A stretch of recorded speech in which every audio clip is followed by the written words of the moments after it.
last train to Clarksville. I'll meet you at the station. Can be there by 4:30. 'Cause I'm hit your reservation. Don't be slow. Welcome back to Guitar Discoveries. I'm Robert Cassard. As always, I learn the hard way, so you don't have to. Last week, we talked about guitar orchestration, the whole idea of having each guitar play a specific role in a song's overall sound, just like the individual instruments of an orchestra. So I call this Guitorchestration. But it's really easier said than done, and if you're like most guitarists, orchestrating your parts may not come naturally to you. You may just want to strum and play all the time. But that's almost never the best way to set up a song and to highlight the melody and the lyrics for the greatest emotional impact.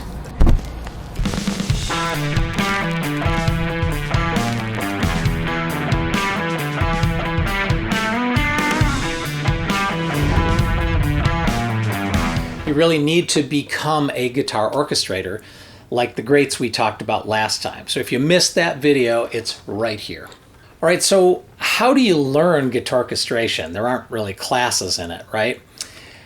Start by thinking about each guitar part you play as serving a specific role in the band or orchestra for that song. So if the part you're playing is, let's say, mellow and organic, that's like a woodwind. And if it's bright and edgy, that's like brass. If it's smooth and silky, that's like strings. Or driving and aggressive, that's like percussion. And then ask yourself, where does this part fit in the frequency spectrum from low to high? From, bass to soprano if we're thinking of vocals, or maybe piccolo if we're thinking of instruments. Overall, you need to become conscious of everything you play, and most important, not to overplay any one part. And context is also key. I mean, if you're playing solo guitar, you've got only one instrument and it has to be the whole orchestra, right? Doing double or triple duty. So it's gonna be the bass, rhythm, and maybe lead when you're not singing. In the jazz world, you got guys like Joe Pass and Julian Lage who are just mind-blowing at this. They literally can play 3 parts at a time with melodic lines that diverge and converge, and they never miss a beat or lose the rhythmic feel and swing.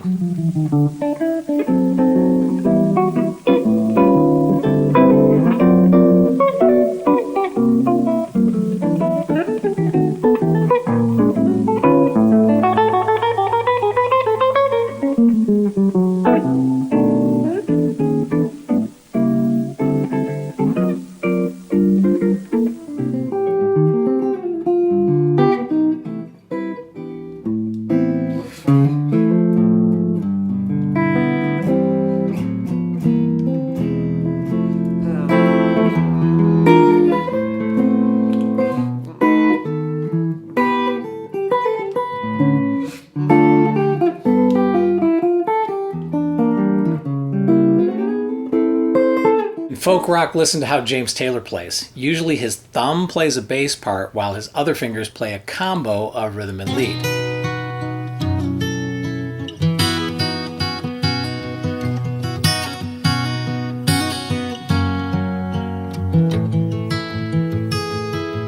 Paul Simon did a lot of this back in the Simon and Garfunkel era.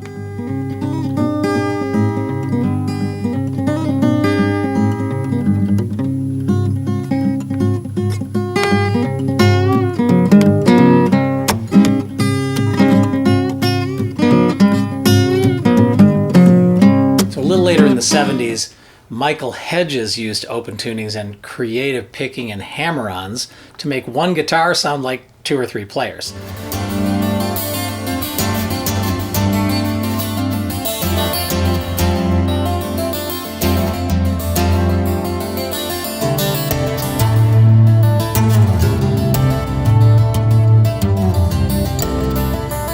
David Crosby actually says he first heard Hedges playing in the parking lot of a grocery store in Marin County, and he assumed it was 2 or 3 guys playing together until he walked over and realized it was just Michael. And of course, he was amazed.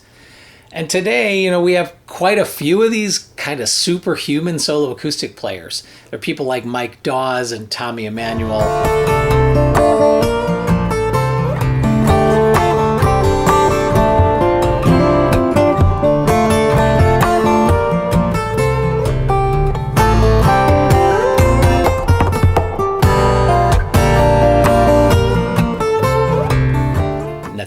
Murphy, etc. I mean, check them out. They're amazing.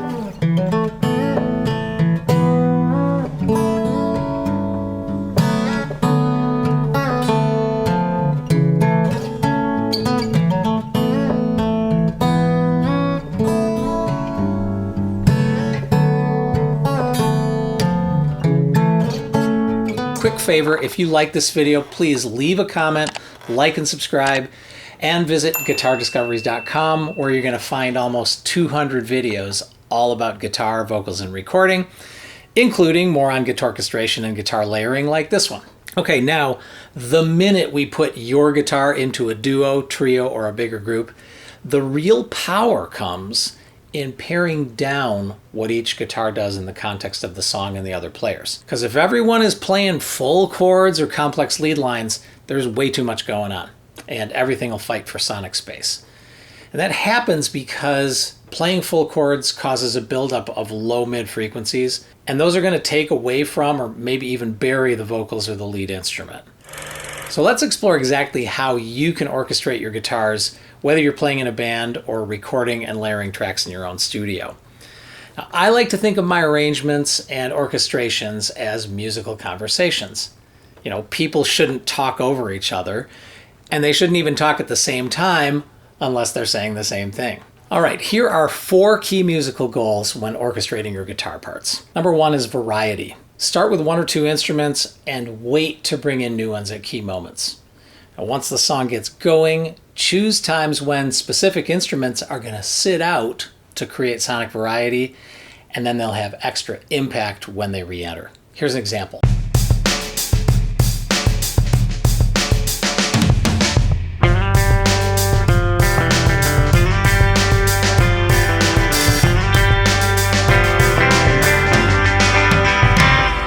The last train to Clarksville, I'll meet you at the station. Can be there by 4:30, cause I'm hit your reservation. Don't be slow. No, oh no, cause I'm leaving in the morning. I must see you again. We'll have one more night together, till the morning brings my train, and I must go.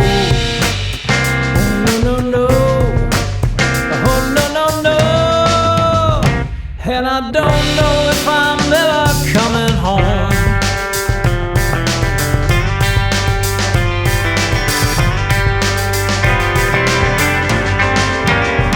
Take the last train to Clarksville. I'll be waiting at the station.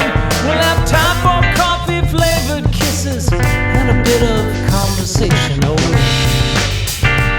no. Oh, no.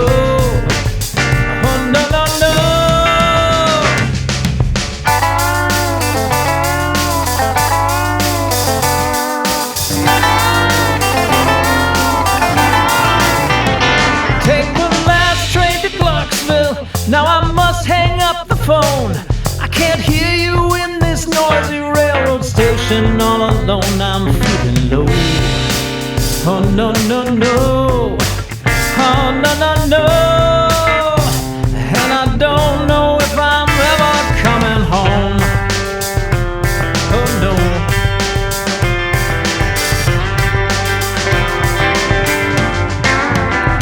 Take the last train to Clarksville.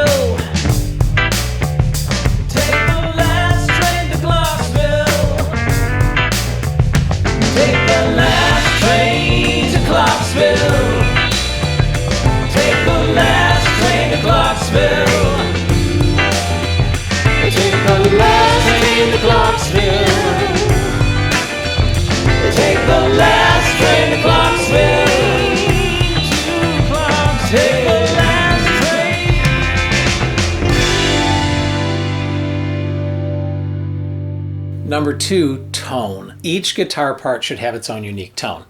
So try mixing electric and acoustic guitars, pan them in the stereo field.